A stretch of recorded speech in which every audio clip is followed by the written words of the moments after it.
research paper focused on beauty pageants' role in women's empowerment and gender roles and sought to answer the question, do beauty pageants like the Miss America organization empower women or enforce gender roles and stereotypes? So a little bit of background for me is that I competed in the Miss America organization and held titles for 3 years. Sorry, adjusting. And so in my paper, I incorporated both outside research as well as my own personal perspective, which made it really interesting and kind of a fun paper to write.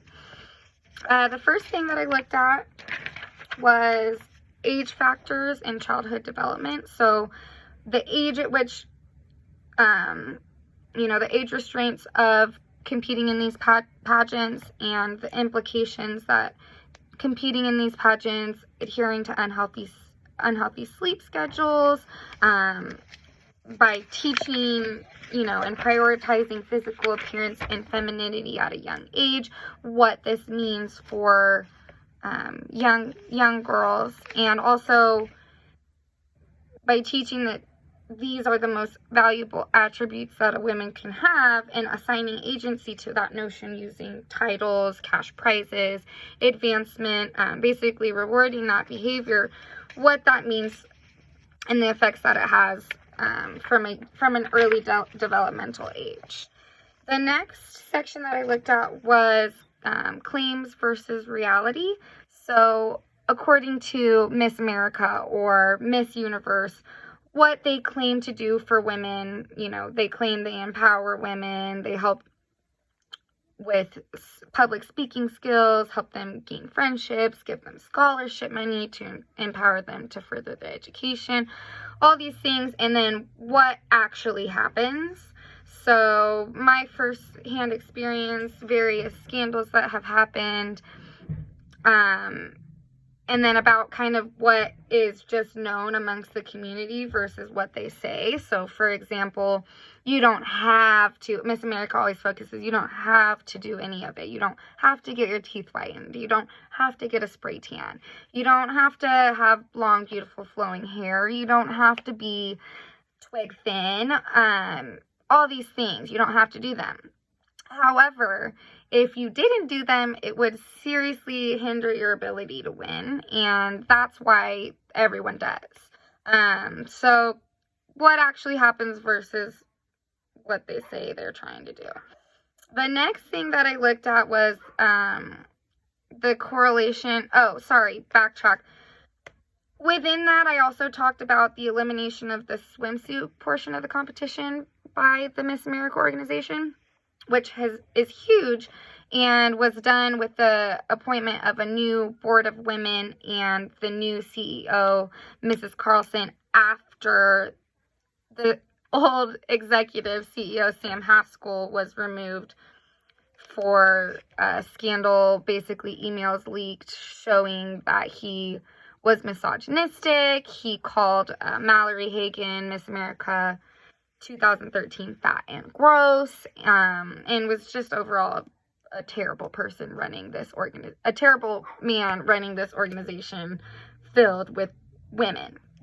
But anyway, so the removal of that was done with her stating that this was in order to put more focus on the scholarship aspect, on other skills like interview skills, public speaking skills, eloquence, grace, beauty. She's beauty, she's grace, Miss America, right?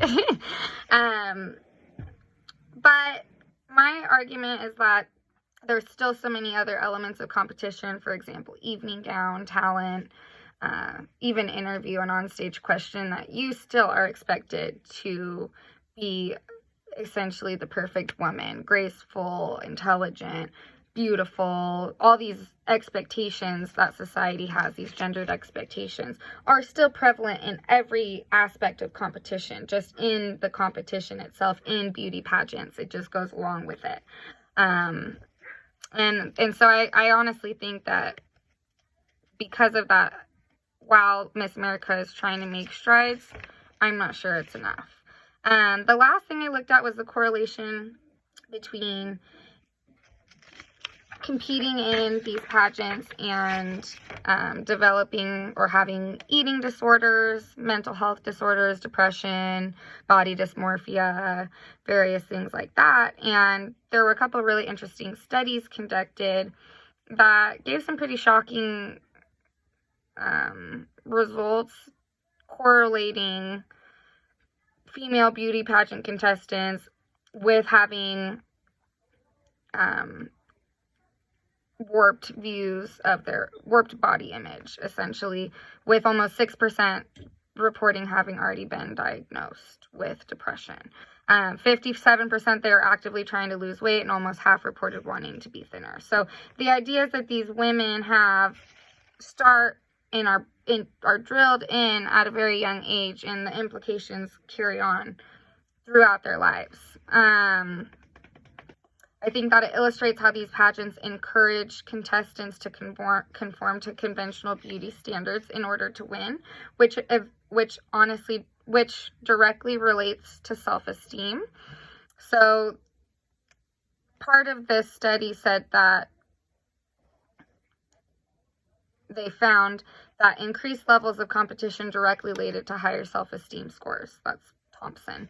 And I think that when self-esteem is dependent upon unrealistic standards of beauty, it can certainly lead to deeper psychological issues, especially for women in a society that already rewards these standards.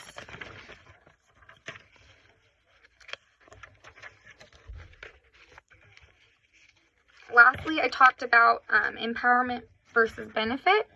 I listed the various benefits that you get financially, with sponsorships such as, like I was talking about, hair, makeup, clothes, tans, all of it. Anything you could imagine, honestly. And even the scholarship money is beneficial, but I wouldn't argue that these benefits help empower women, because the system itself is already so far past that. I think that you can benefit a lot from competing in these pageants. I don't think that that the empowerment aspect is quite prevalent after doing research and also based on personal experience. Overall, I came to the conclusion that more research does need to be done, especially as changes are made over time. But because of the issues we see regarding mental health, physical ideals, because of the childhood implications on childhood development, and because of the reinforcement of gendered expectations, that I don't think they'll hold up over time. So I look to answer if even with these changes or as time goes on, do we think that these pageants are still going to be relevant today? And after doing research, I think that they won't be able to keep up with the times, just because inherently what pageants are and what pageants mean to society is it's too deep-rooted to change.